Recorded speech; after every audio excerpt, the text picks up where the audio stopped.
Call a special meeting of the Board of City Commissioners. Roll call, please. Gehrig? Here. Pepcorn? Here. Preston? Here. Strand? Mahoney? Here. The City Commission is here today to conduct a full hearing in consideration of a liquor license violation of North Star Hospitality, a North Dakota limited liability company doing business as Southtown Poorhouse in accordance with Fargo Municipal Code. Is it Nancy or Steve to speak? Nancy. Nancy Morris. I can start it off. We are here today for a full hearing. I'm sure you're aware of the background and history of this. It was brought to the Liquor Control Board meeting back in May of 2020. At that time, the Liquor Control Board did find a violation of the audit requirements of the Southtown Poorhouse. It's an FA license that requires 50% food sales, 50% alcohol, more food sales than alcohol. And that then was brought to the City Commission for consideration. And a hearing was held at the time of a City Commission meeting. And that appeal was then brought to the District Court. The District Court determined that it should not have been an appeal from the Liquor Control Board, but rather a hearing in the first instance by the Board of City Commissioners. Again, the review that you have here is a de novo review. You will consider all of the evidence that is presented at the full hearing for a determination of the violation, and then findings will follow. So at this time, I would turn it over to Steve Sprague, who will be doing the evidence presentation. You have been given a packet of information that kind of summarizes what was presented to Liquor Control Board and City Commission in the previous instance, including my memo, your findings, the District Court order, and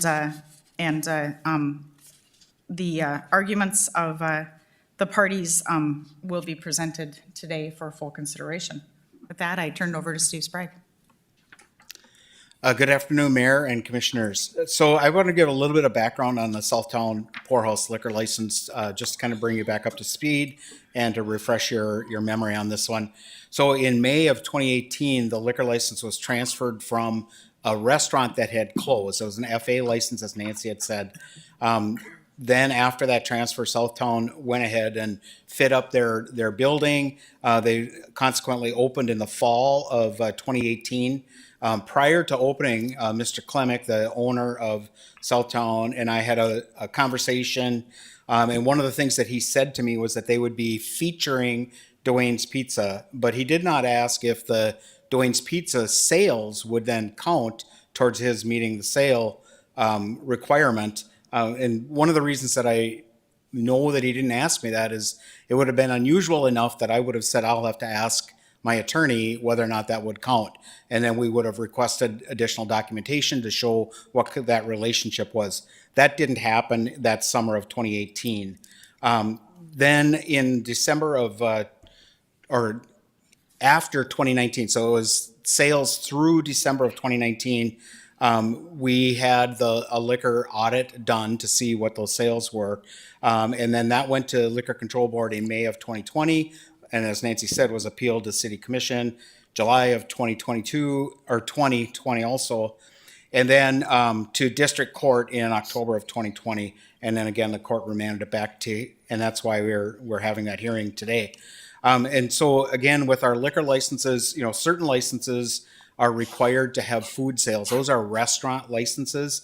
In this case, the FA license that Southtown has is one of those licenses. It's issued to a restaurant. The food sales are to be adjunct to the sale of alcohol. And so our determination of adjunct is something less than that 50%. Food sales are reported annually at renewal time. And then on a 3-year rotation, we do audits. We have an independent audit firm that also looks at the books of the different licensees to determine whether or not they're meeting that requirement. And just as an aside, I guess the last round of liquor audits, we did 33 and nobody failed. We didn't have anybody that was, I think we had one that was less than 55%, because at less than 55%, we have them do additional work. So the result of a liquor audit failure, the first failure is for the next 6 months, they close 1 hour early. And that's what we're here to discuss today is, is this a failure? And if it is a failure, then, the resulting penalty would be that for 6 months, they close 1 hour early. And then at the end of that time period, we would do another audit. A second failure then results in 30 days without alcohol sales. And if there is a third failure of meeting that 50-50, then it goes to license revocation. During the audit that was conducted at the end of 2019, Southtown Poorhouse had food sales, if they included the Dwayne's Pizza, of 53%, and without the Dwayne's Pizza, their food sales dropped to 42%. One of the facts in this case is that their lease agreement with their landlord is that they will have an FA. So we've had conversations before that maybe we should modify our license structure and some of those things. Even if we had an A license available so that there were no food sales, they would still have to have an FA because of that lease.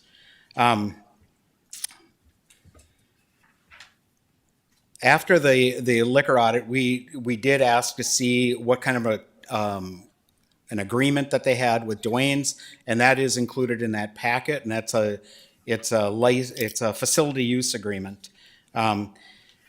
The liquor board's position was that the pizza sales should be excluded because Dwayne's Pizza is a separate business. Environmental Health also stated that Dwayne's Pizza is a separate business. And I think the thing that we really want to focus on here today, really the purpose of this meeting is, should we, the decision that needs to be made is, should the sales from a separate business be allowed to be included to make that 50-50 percentage? I do have a little clip that I want to play from the liquor board meeting, and also there's 3 people that are going to speak. The first is a business owner. It's Jeff Thomas, who owns Frank's Lounge.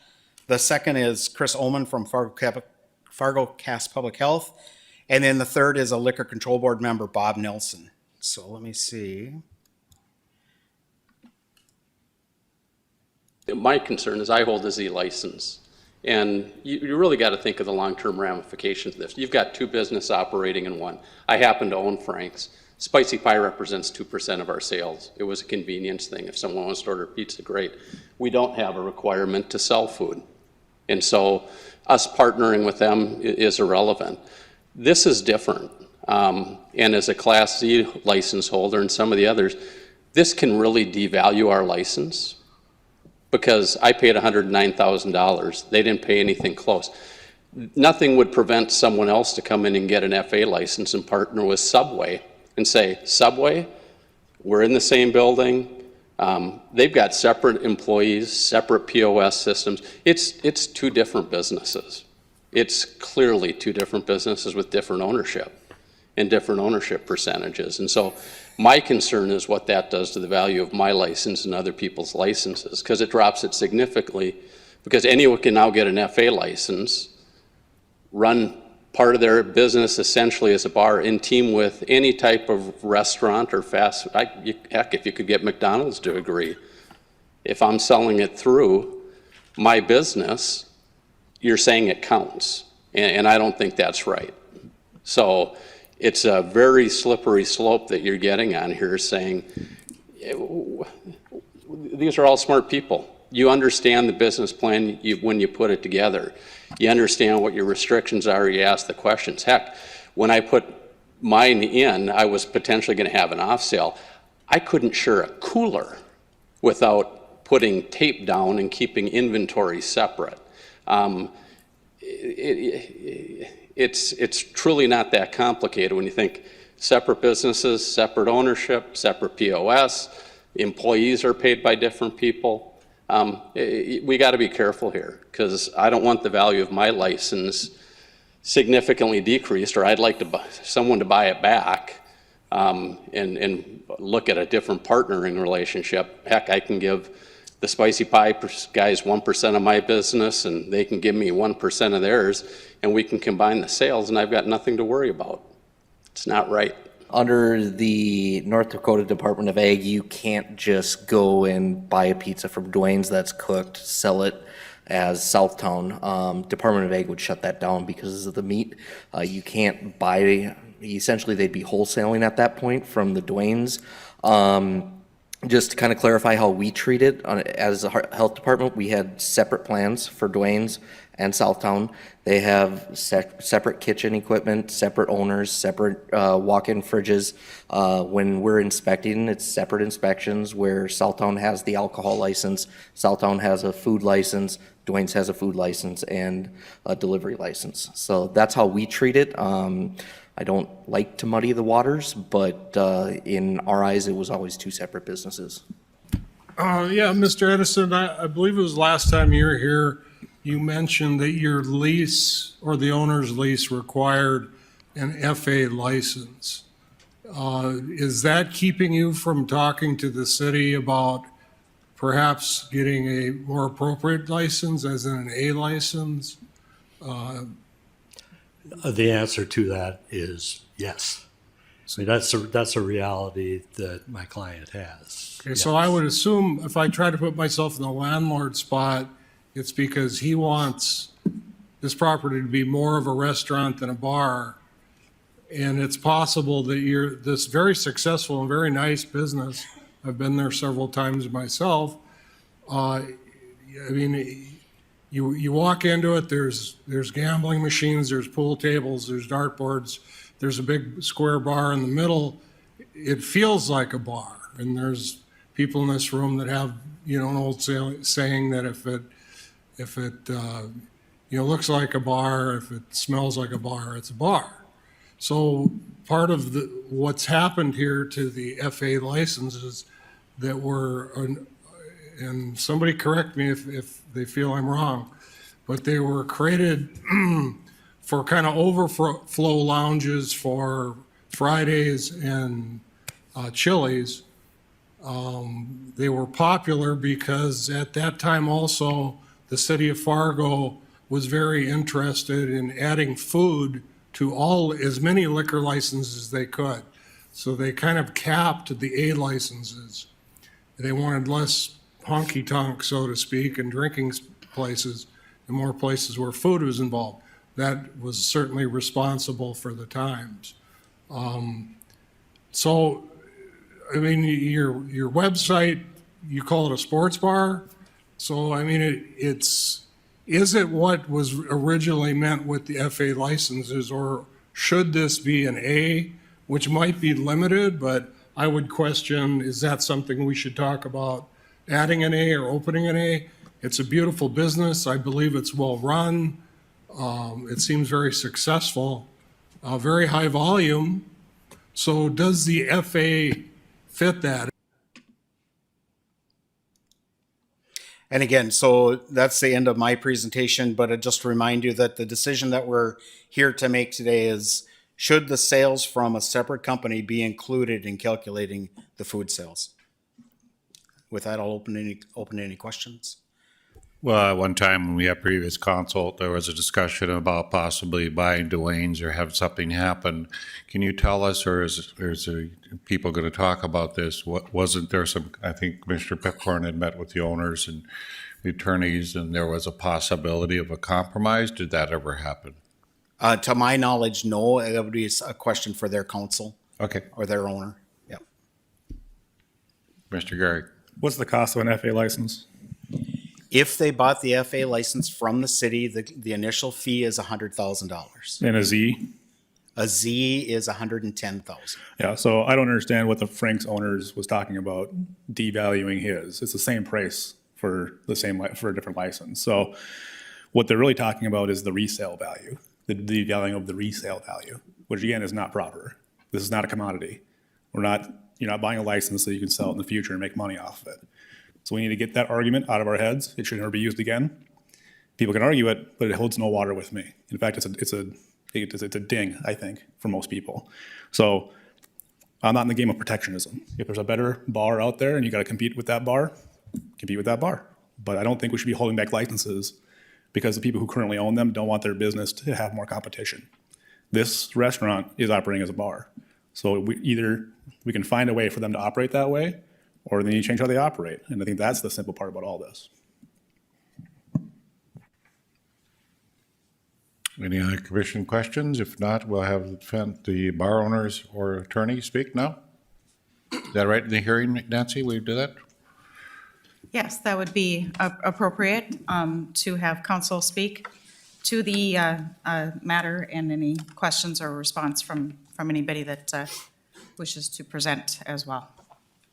All right, thank you. Ms. Morse, just to clarify, can we make the prior hearings and meeting minutes a part of the record so we don't have to go all through that again? Certainly. Okay. Good afternoon. My name is Tim O'Keefe. I'm with the law firm of O'Keefe, O'Brien, Leeson, and was engaged this week to step into this matter. So if I do misstate something, I'm sure Mr. Sprague or Ms. Morris can correct me because I'm kind of just coming up to speed. And I think that the Southtown owner, Mr. Klemick, who's here, would like to move forward and to find some resolution. So if, whatever the answer might be, let's try to figure it out. That being said, he does have a very successful business in South Fargo. I think it's a good addition to the neighborhood. From the people that we've spoken to, they would hate to see too much change. However, you can't always resist change, and maybe we can find a compromise that going forward will work for everyone, including the city of Fargo. But before we get there, I just want to kind of reiterate a little bit of the position of how we got here.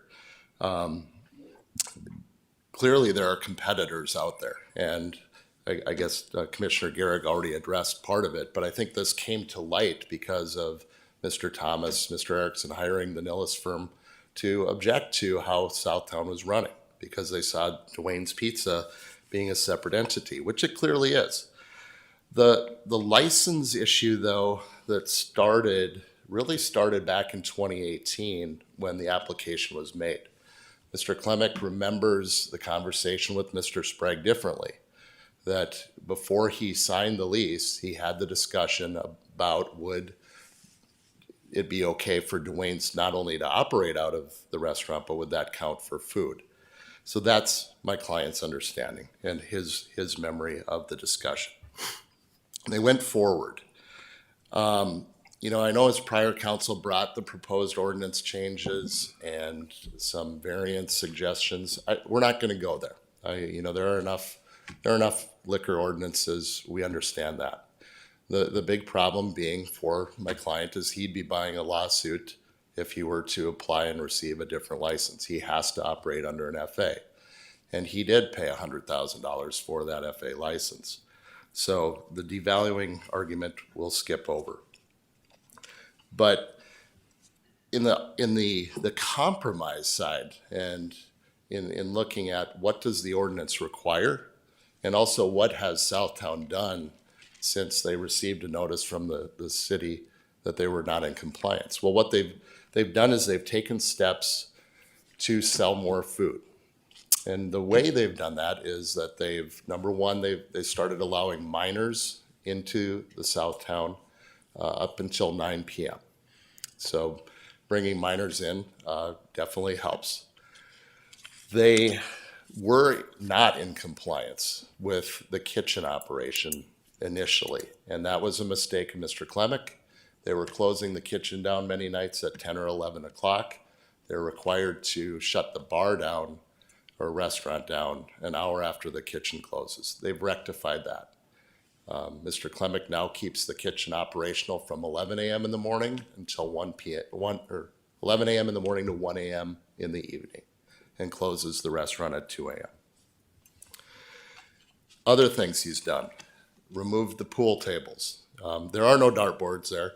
He had pool tables; those are gone. That added 40 additional seats. He's also come up with a breakfast menu.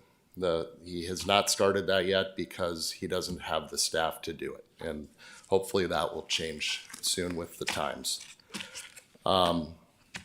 Quite frankly, without Dwayne's Pizza sales counting, Southtown Poorhouse is in violation of the FA license. Their food sales without Dwayne's Pizza won't make it there. Mr. Klemick had another partner in the business. That partner is no longer there. They had some issues with the point of sale system inaccurately counting food and beverage. That has been rectified. The point of sale systems can be looked at and shown very clearly in the subcategories where the food and beverage is. So they have a better way of tracking things and to make it easier to audit. They also have just been cognizant, I guess, of the fact that they want to maintain the good business model, be a good steward, be a good citizen of our community. And so they want to take any other suggestions that are helpful and try to implement those into their system. That being said, if we look at the ordinance, the question I have is what specifically in the ordinance is the city relying on to say that Dwayne's Pizza sales shouldn't count, even though they're a separate entity? I understand the intent of the ordinance and that food or that alcohol sales be adjunct to food. That's clear. And I think the intent of Southtown was to comply with that going in. And one of the reasons one of the ways they did that was to bring Dwayne's Pizza in, an obviously popular local favorite to many of us in this room. Dwayne's Pizza is a separate entity. Are there other ways to arrange it? Perhaps, but that would involve behind the scenes issues of either Southtown, the North Star Hospitality Group buying Dwayne's or coming into some type of franchise agreement. I'm not sure what it would be, but they've been very transparent, is my point. And one thing that they've done is if you look at the ordinance again, in 25-1506-3J1, the first relevant paragraph, that a Class A FA licensee may sell alcoholic beverages in a restaurant which holds a restaurant license and which derives 50% or more of its annual gross receipts from the sale of prepared meals and non-alcoholic beverages. It's talking about the restaurant. And when you go into the facility and the premises of Southtown, it's one building and it's one kitchen. And even though there are two owners, being Dwayne's and North Star Hospitality, if you walk into the kitchen, it's one line. They're crossing over each other. There's one 3-sink system. Southtown can't operate a fully licensed kitchen up to code without the 3-sink system. Dwayne's can't operate their kitchen without the 3-sink system. They share that cleaning system. Did Dwayne's bring in some of their own equipment, pizza ovens? Yes, they did. Did Southtown purchase some of their own? Yes, they did. Those are their assets of those entities. But is that what the ordinance requires, is that those entities become one? It says the restaurant. And when we define restaurant in paragraph 4, we're talking about an establishment providing multi-course meals of steak, fish, seafood, and other similarly menued main courses, as well as hors d'oeuvres and desserts.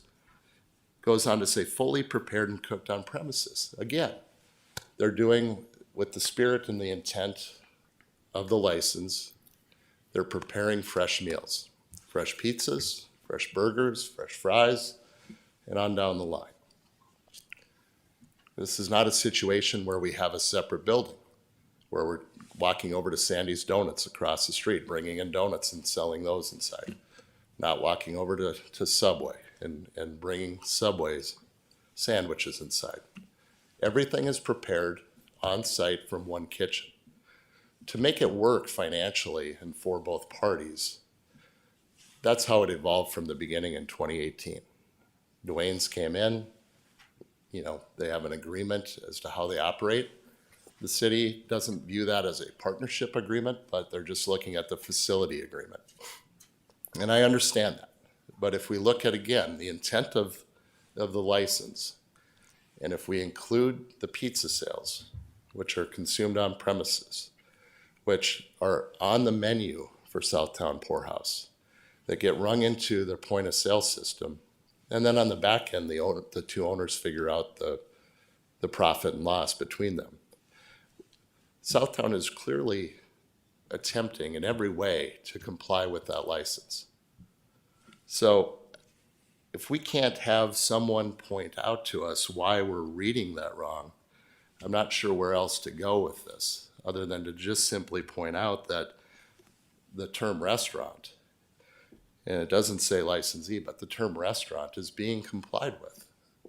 And Mr. Klemick doesn't want to continue on to go to the district court. He wants to figure this out and is willing to compromise. And I think a lot of time has gone by. It's given him that opportunity to clean things up, so to speak, to really make an effort to sell more food. And as he gets more employees, I think the food sales will increase with the breakfast, for example. So if there are other things that he can do, he'll certainly do it. But I go back to the beginning because the understanding was that Dwayne's Pizza sales would count. And that's the position of Southtown. And if that's going to be taken away, they're not in compliance, more than likely.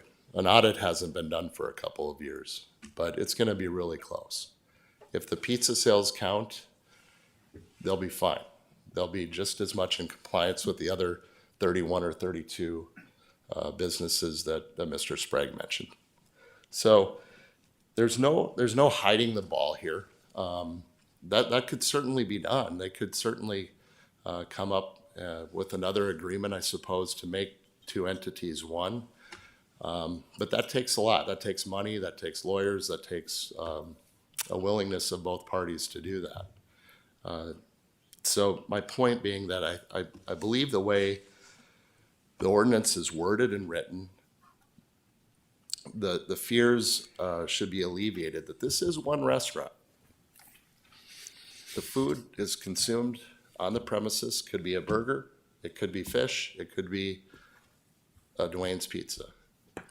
And that's what the spirit and intent of the law and the ordinance. I think I covered everything other than one more item. I know there was this talk about changing the ordinance to require a certain dollar amount of food. That's not what we're asking for. But to point out, and Mr. Klemick can talk to this, he's one of the top customers of US Foods. Have an email from US Foods thanking him for being number 3 on their list in Fargo. Sold almost $500,000, or bought close to $500,000 of food from US Foods. That doesn't include what he also buys from Sysco and buys from Cashway. They're doing a tremendous volume of food. It was over 8,000 cases of food from US Foods.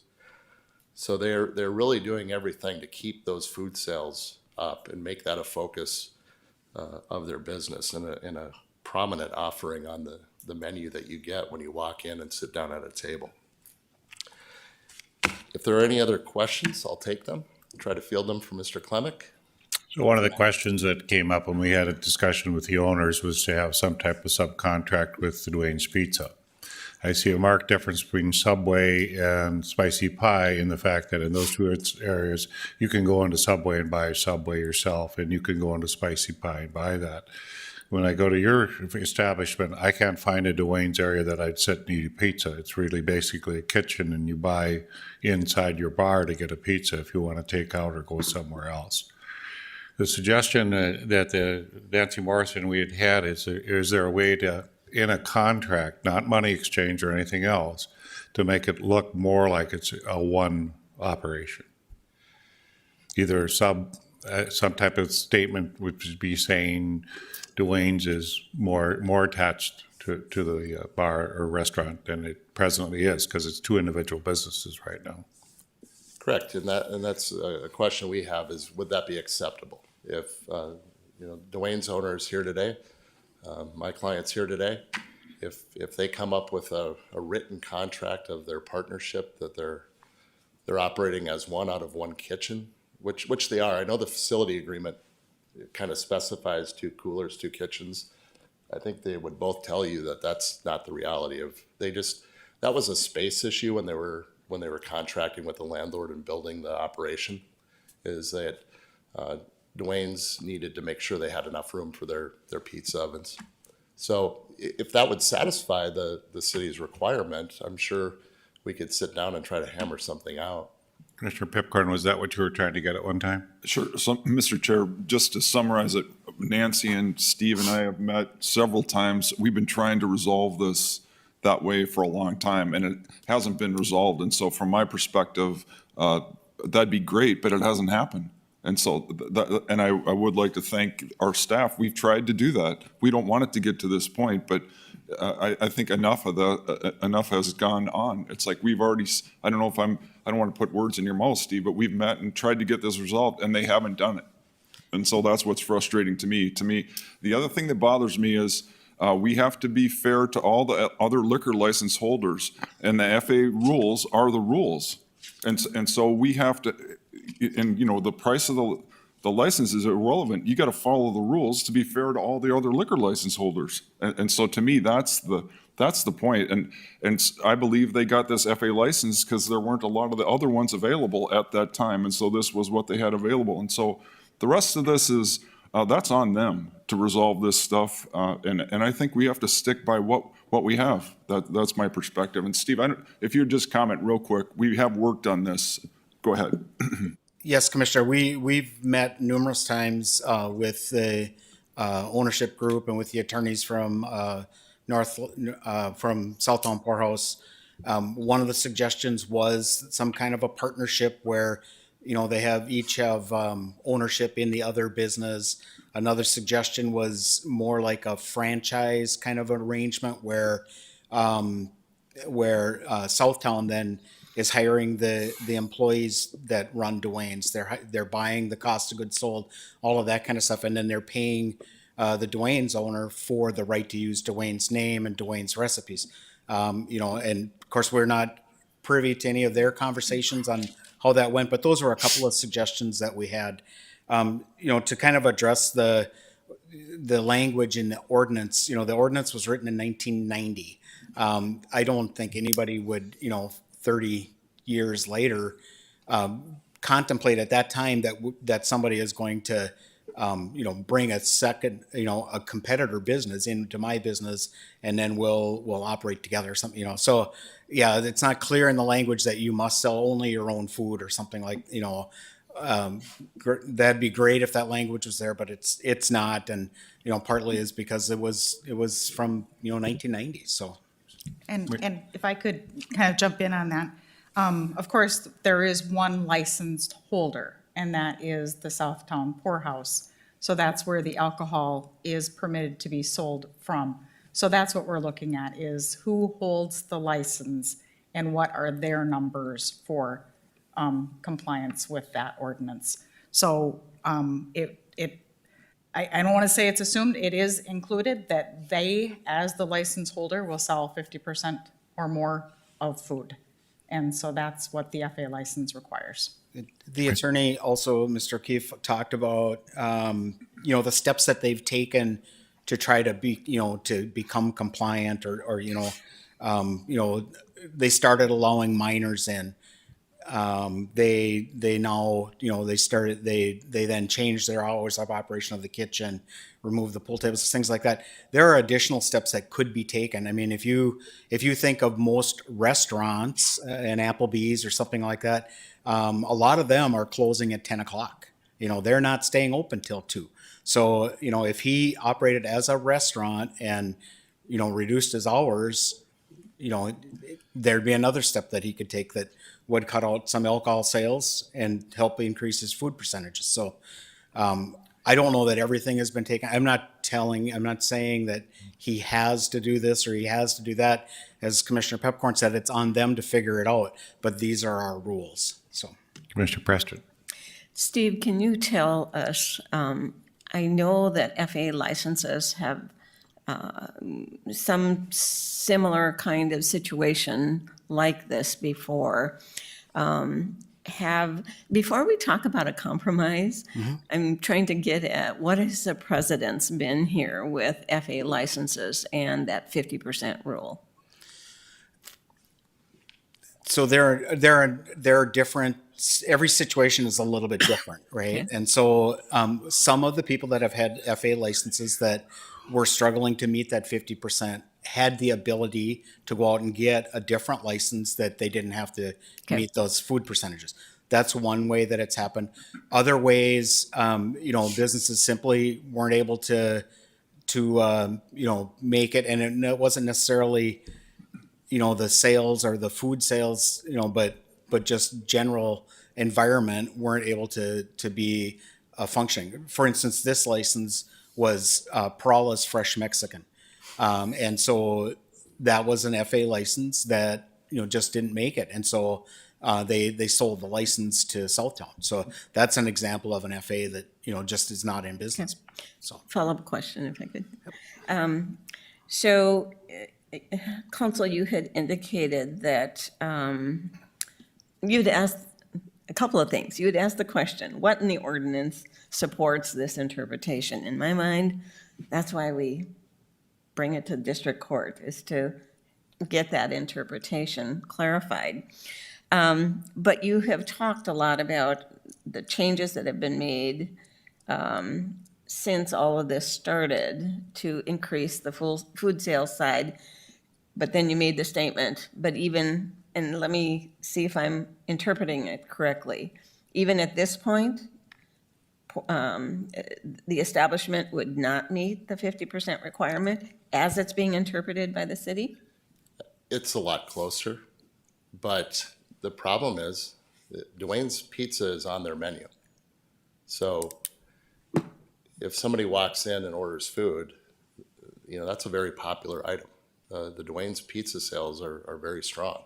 There's a reason Dwayne's wants to be there, and there's a good reason to have Dwayne's there for the restaurant. It really drives food sales. So if this isn't going to work in counting Dwayne's, as again, I go to the ordinance in a restaurant driving 50% of the food, well then Mr. Klemick in Southtown has to find a substitution for Dwayne's as soon as they can, perhaps. They have an agreement with Dwayne's already in place. They really enjoy the partnership that they do have, and they want to keep that in place. But that, people only order so much food, and if they order a pizza, they're not going to order chicken wings and a burger. Mr. Chairman, if I could make a statement. I don't think it's our issue, what's on the menu. Meeting the requirements is more our concern. And Absolutely. as our attorney is interpreting it, those requirements aren't being met. And I understand that. I appreciate that. That's correct. It is, not your job to tell any restaurant or bar how to operate. This restaurant would not have entered into this agreement with Dwayne's or built out the way they did had they not relied on the discussions they had with Mr. Sprague. That's my understanding from my client. Number two, I read the ordinance and I see an interpretation different from the city attorney. And yeah, maybe the district court will have to get involved and be the final arbiter. But the way I read it, it's not out of bounds of the spirit of the ordinance or within the black language of the ordinance, the written type. You're looking in that first sentence for the restaurant to sell 50%. And just because there's another legal separate LLC or S Corp in there that's helping to make this food and make the kitchen operate, I don't think that's a big stretch for any future FA license holder or business if they're required to do the same thing. One kitchen, come up to code, be in compliance, one premises. You're not bringing food in from another building. It's all sanitary and up to code. I think that in the interpretation of your FA ordinance, you can interpret it in a way that would allow for this to occur. I mean, it could happen again. The world is changing. Restaurants are building different. Bars are building different. Mr. Gary? Oh, I'm sorry. If I may, I would just like to respond to two things. Of course, my recommendation is based on my working with staff and the interpretation of the ordinance. It is ultimately this body's decision whether or not it is in compliance with the ordinance to have the two separate businesses in which one of the businesses is selling food at another business. That's essentially the question, is do you feel the pizza sales should or shouldn't count under their current business arrangement that they have, which is a facility use agreement, that it is two separate businesses presently. And then that is your decision, and that if is appealed to the district court, they will make a determination as to whether or not your decision was arbitrary, capricious, or unreasonable based on the terms of that ordinance. So that is what is presented to you today, is for the finding as to whether or not the two separate businesses, whether those pizza sales should count toward the 50% number. And I don't think there's any dispute that there is two separate businesses that's happening. What is your legal solution to that? Because there was under the impression before with different counsel, you were talking some methodology in legal contract to have the bar represented in a special arrangement with Dwayne's. No, the recommendation is that this is in fact a finding of a violation of the existing ordinances. All other discussions were what could address going forward so that if they changed their business operations, they would be in compliance. But this is a snapshot in time. They're selling Dwayne's Pizza at Southtown Poorhouse. Do those pizza sales count is the question. Whether or not they reach a different agreement or not will be a decision as to whether or not a future violation may be found. If they proceed under the same snapshot that we have right now, it likely will, is what I'm hearing from council, is that they don't have enough food sales without including the pizza. But that's up to them whether they want to make a change in that arrangement or not. Mr. Gary? So they have one dining room, correct? One dining area for Dwayne's and Southtown? I've never been there. I don't know. That's correct. Yeah. Commissioner Garrett, when you walk in the door, there's a lot of seating. The bar's kind of in the middle. Yep. There's more seating to the left, and the kitchen is in the back. And, and again, this is, I think, distinguished to comply with the ordinance. It's not like you're calling Dwayne's on South University Drive and having them deliver a pizza to then give to the consumer. It's being made right in the same kitchen as the chicken wings and eaten in the same area as everything else. So the spirit is there. I'm going to continue the line of questioning though. So there's one dining area. We heard from Cass County Public Health. There's two different inspections, two different types of inspections. And then do the owners of Dwayne's get a background check for the liquor license? They have not, they've never applied or been part of the licensing structure. And the reason I ask these questions is because it may appear on the outside that they're one business, but they're clearly two at this point. So there's really two ways forward here, in my opinion. If you can change the lease to say you can get an A or Z license, I would go that route. But if you can't change that license, the argument is really moot. And I don't know that this commission wants to add more licenses. I would be for it, but I think I'm in the minority on that. What I think the most obvious answer here is, can Dwayne's and Southtown partner to become one business? And I think if you did that, and I think you're already there, I mean, physically you're there. You just have to get that in writing. And if, at least for me, if that were to happen and you had one kitchen, one building, one menu, I don't see how we could say it's not one business. But that means that Dwayne's would have to be part of the liquor license. That means they would have to be part of your business. The kitchen would have to be inspected at the same time. It'd have to be one business. And I think we can get there.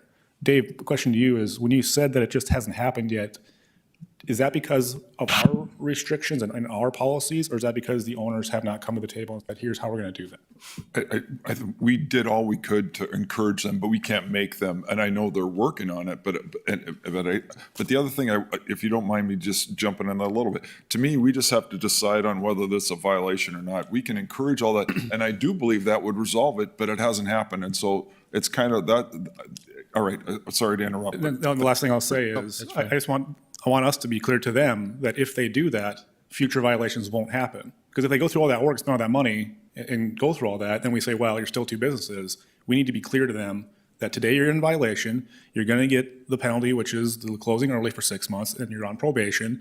But in that 6-month period, if you come back and you say, we have an agreement where we're now one business, then this all goes away in my mind. And I think that's the only solution that I see here.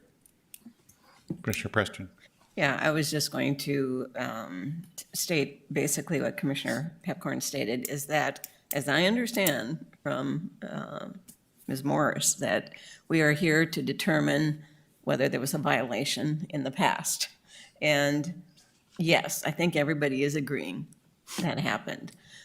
From here on out, if there's a change in the structure, I would assume whether there's clarification in the language or a change in the policy that would clearly tell them that they would meet those requirements if they make those changes. That's a future kind of issue that we could deal with. So, Can I have a motion? yeah, what exactly should the motion be, Nancy?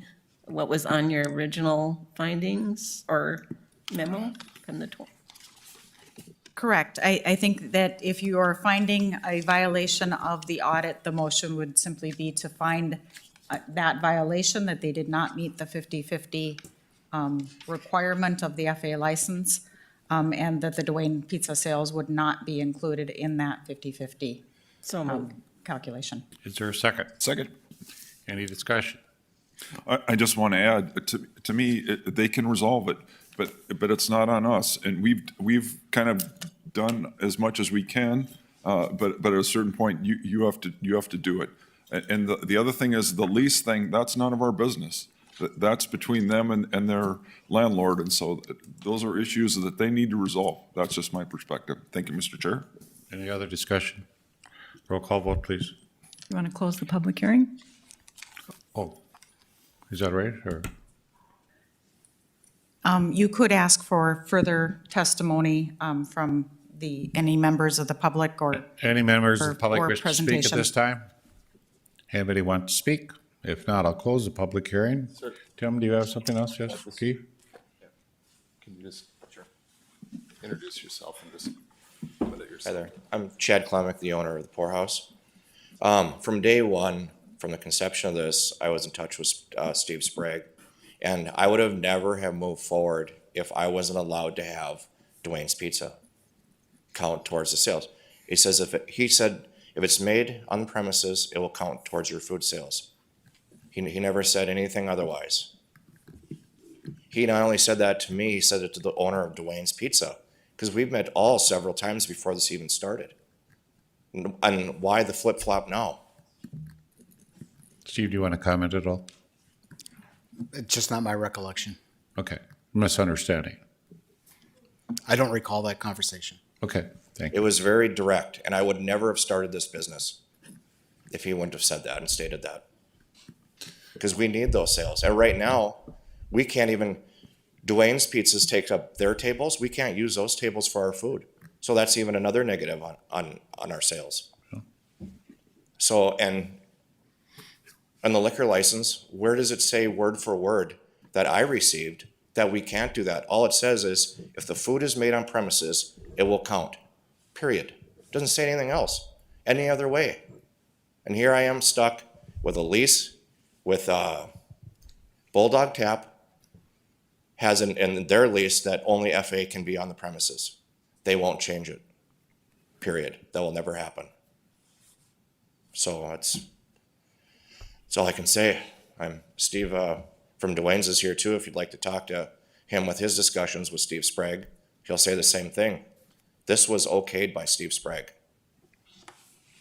Any other discussion? Roll call vote, please. Preston? Aye. Pepcorn? Aye. Garrick? Yes. Mahoney? Aye. Any other business? Meeting adjourned.